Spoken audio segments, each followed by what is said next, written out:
discussões aqui no canal, com algumas pessoas que a gente traz, sobre esse ponto.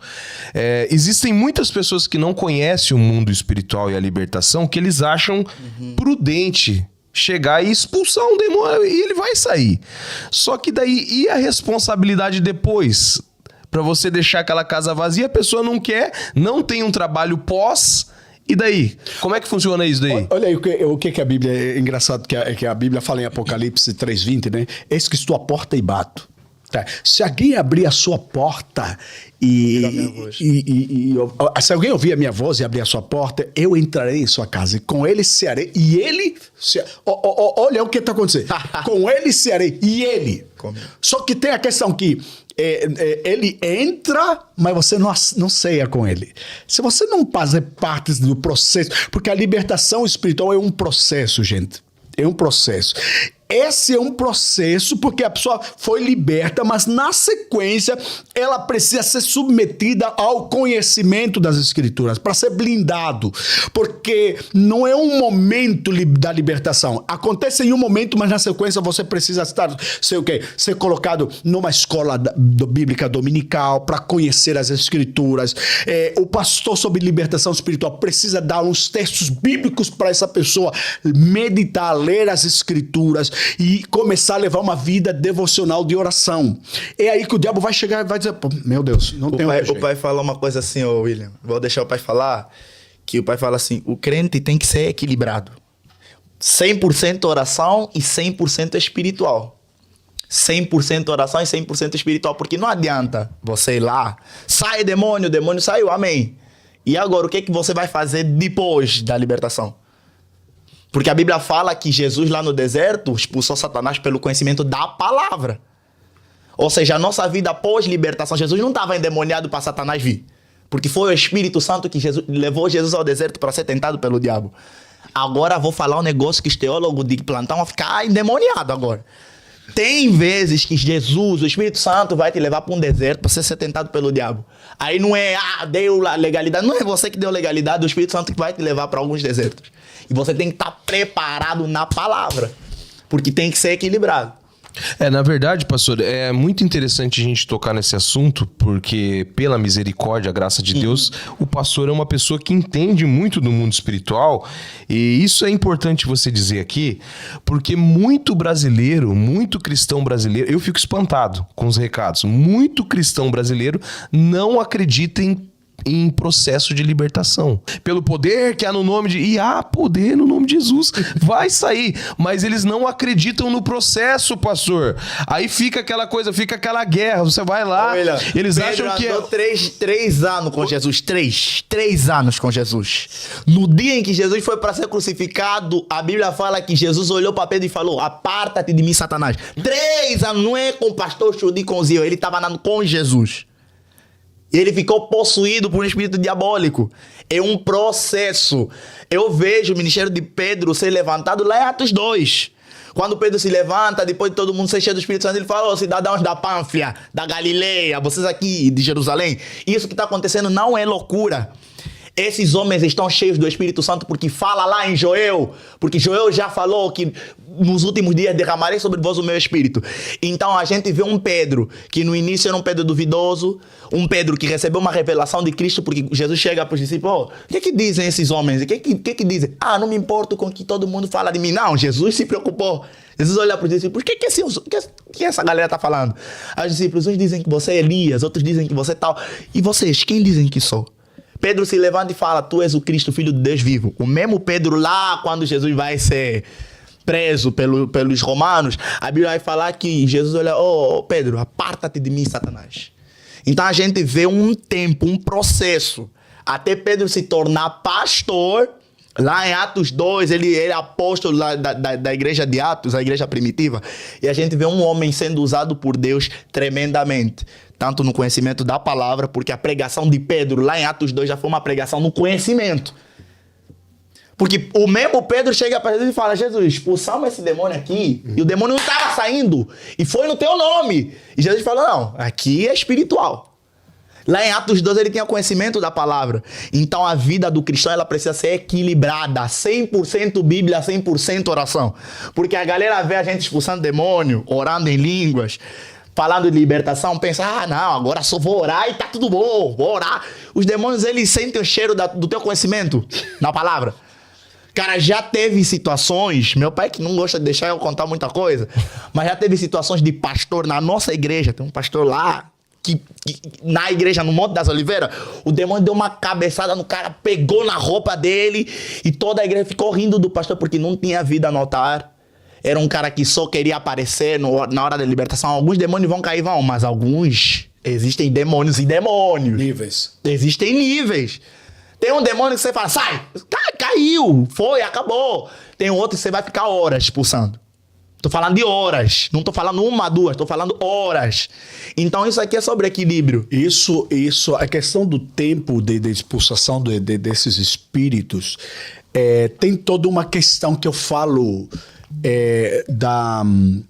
do diagnóstico. Sabe, o que eu chamo de diagnóstico? Porque pastor, quando for orar para alguém, sabe, com uma questão diabólica, demoníaca, profunda, não chega só para orar. Tem aqueles casos que você está numa cruzada evangelística, eu já preguei várias cruzadas evangelísticas, e está todo mundo à frente para receber a oração coletiva. Aí é uma coisa. Só que se alguém vier ter comigo, Jesus fez essa pergunta. Há quanto tempo lhe sucede isso? E a mãe e os pais tiveram que dizer, não, desde a sua meninice. E nós já sabíamos, já não conseguimos mais. Então, essa questão ajuda no diagnóstico para você saber, porque às vezes você está entrando numa briga que ela mesma comprou para ela. Entendeu? E aí é que eu falo, mais do que buscar profecia, dom da profecia, dom de sabedoria, busca o dom de discernimento de espíritos. Porque o dom de discernimento de espíritos, ele opera, sobretudo, pastores ligados à libertação espiritual precisam, com urgência. E Paulo fala, buscai os melhores dons. Então eu posso escolher buscar o dom eu já oro muito a Deus para que haja o discernimento do espírito, interpretações de sonhos. Eu sou muito ligado a isso porque eu sei que há sonhos proféticos, há sonhos revelatórios, há sonhos... E nesse tema aqui, quando alguém vem para a gente orar, é preciso passar por esse processo que eu chamo do diagnóstico. Agora, William, você falava aqui uma questão que eu achei muito importante.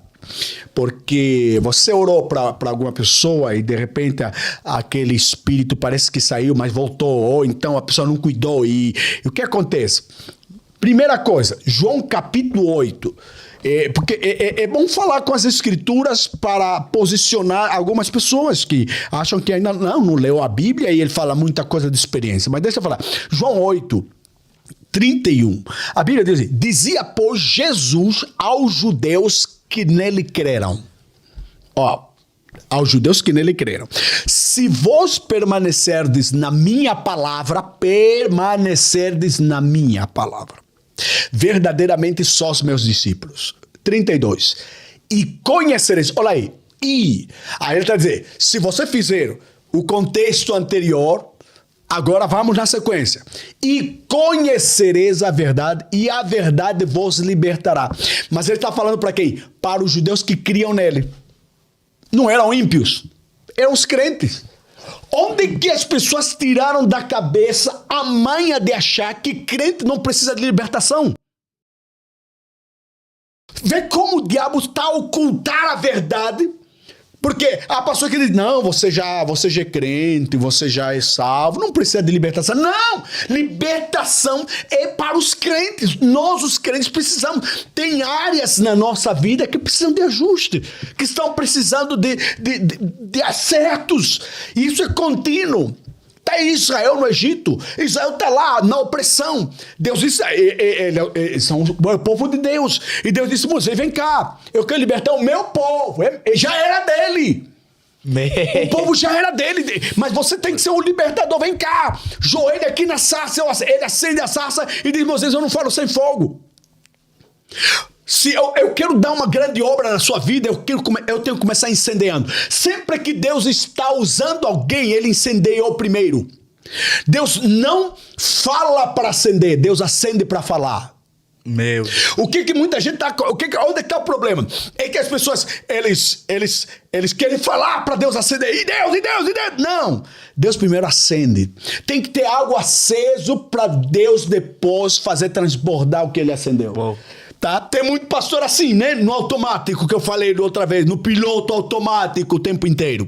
Então, o que Deus usa Moisés, acende a sarça e diz: Moisés, faz o seguinte, tira a sandália dos pés se você quer que eu continue.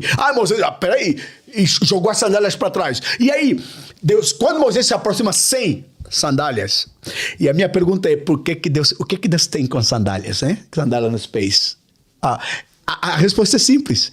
Moisés saía do Egito e ele estava carregando as sandálias. E agora Deus fala: tira as sandálias. Não tem nada contra sandália. Eu tenho contra onde foram feitas, confeccionadas essas sandálias. Tem Egito na minha presença? Não tem jeito. Eu não vou revelar nada se você trazer o Egito aí consigo. E aí Moisés tira a sandália. Depois disso, aí está provado: eu sou o Deus de teu pai. Sou Deus de Abraão, Deus de Isaac, Deus de Jacó. Moisés temeu, cobriu o rosto, temeu olhar para Deus. E a Bíblia diz o quê? Vá libertar o meu povo que está no Egito, Moisés. Eu preciso de um libertador. Israel estava onde? No Egito. A igreja está onde? Está no mundo. Nós estamos no mundo, mas não somos deste mundo. E a libertação é para o povo de Deus, sim. Deus quer trazer uma plena libertação, mas o diabo está ocultando isso nas academias teológicas, sabe? Academias teológicas que estão combatendo contra o ministério de libertação. E eu estou falando aqui porque tem muita gente dentro da igreja sem libertação. Há pastores que precisam de libertação. Desculpe que a minha franqueza nisso. Gente, eu tô falando e assuma com responsabilidade do que eu tô falando aqui. Tem pastor que me consulta porque querem libertação. Então, pastor Judith e outros pastores ligados à ministério de libertação, não somos suficientes para atender a demanda. Mas vou dizer uma coisa para você: nós vamos estar equipando pastores aqui no Brasil para fazerem a obra do ministério de libertação, sim. Porque esse povo que está na sua igreja, ela precisa de libertação, sim. Tem pessoas que aceitaram a Jesus, mas elas estão no processo. Eles vão libertando de um vício hoje, vão abandonar mas tem agora aquelas amarras que eu falei, não sei se falei aqui. Não, acho que não. Foi na mentoria. Deixa eu falar na mentoria. Eu falei que o que acontece? Cuidado com pessoas que estão comendo no sono. Quando você tem um sonho, no sonho aparece alguém que te dá: come isso, coma aquilo. Por isso que eu falo sempre: quando você come no sonho, o que acontece? No sono, você está dormindo e estão te dando comida e essas coisas. Das duas, uma, o que vai acontecer ali? Há demônios que entram pela comida. E outro reparo que eu sempre deixo muito claro para todo mundo, gente, sobretudo as mulheres, as senhoras, quando vão no supermercado comprar comida, compram as hortaliças, compram tudo e levam para casa a carne e o peixe, tudo para confeccionar. Não ore na mesa pronto a comer, ore na cozinha antes de confeccionar. Porque você já cozinha o problema, tá? E depois chega na mesa, pai, te demos. Agora, se você vai para um restaurante, tudo bem. Aí eles fizeram lá. É uma coisa. Agora, você comprando, você tem que consagrar agora, antes do uso. É como comprar uma peça de roupa. Você comprou, gostou daquela t-shirt, gostou da camisa, tudo bem, até aí não tem nada errado. Mas quando você chegar em casa, você já consagra Deus. Em nome de Jesus, eu consagro isso. Porque eu falei que eu comprei uma camisola, uma t-shirt. Que chama camiseta? Camiseta. Eu comprei uma camiseta, né? E essa camiseta era bonita, tinha uma imagem super legal. Eu disse: pendurei ali. Mas antes de eu usar, a minha esposa passou a ferro e à noite aquela imagem daquela camisola saía da camiseta. Você entendeu? Eu sou africano, não sou brasileiro, então qualquer gafe que eu cometer aqui, você já sabe. Mas o que acontece? Porque eu tô a fluir. Se eu já tô a fluir, eu já tô fluindo. Então, se eu já tô fluindo, aqui o meu amigo William já me deixou em paz. Ele já sabe que a coisa pega agora. E deixou aquilo aí acontecer. Eu pendurei ali aquela imagem, William, saía da camiseta e ela vinha me atacar de noite. Eu abri os olhos, eu vi a imagem mexendo na camiseta. Depois eu fechei o olho, mas peraí, isso é coisa da minha cabeça ou eu tô... Aí quando abri, eu disse: pronto, tá lá, rabarra soplerige. E eu comecei a orar em línguas. Eu comecei a orar em línguas. Minha esposa perguntou, o que foi, amor? Não, essa camisola eu comprei, mas ela foi consagrada no mundo espiritual. E eu peguei naquela mesma madrugada. O Zeu era... Não era barata, tá? É uma camiseta top, uma marca conhecida. Eu coloquei fogo lá fora. Joguei fogo. Nem adianta oferecer pra ninguém. Se não fez bem a você, não ofereça pra ninguém mais. Tá? Então, para de dizer, não, eu vou pegar isso, eu vou oferecer porque alguém gosta e tal. Ei! Se não fez bem a você, não vai fazer bem a mais ninguém. Então, libertação espiritual, amigo, é para os cristãos, é para o povo de Deus, sim. Nós precisamos ser plenos. E você não vai ser pleno se você não entrar no processo de libertação espiritual.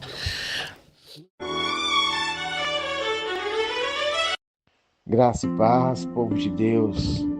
Eu sou o profeta pastor Marconi Silva e nós estamos com a campanha 30 dias no Salmo 17.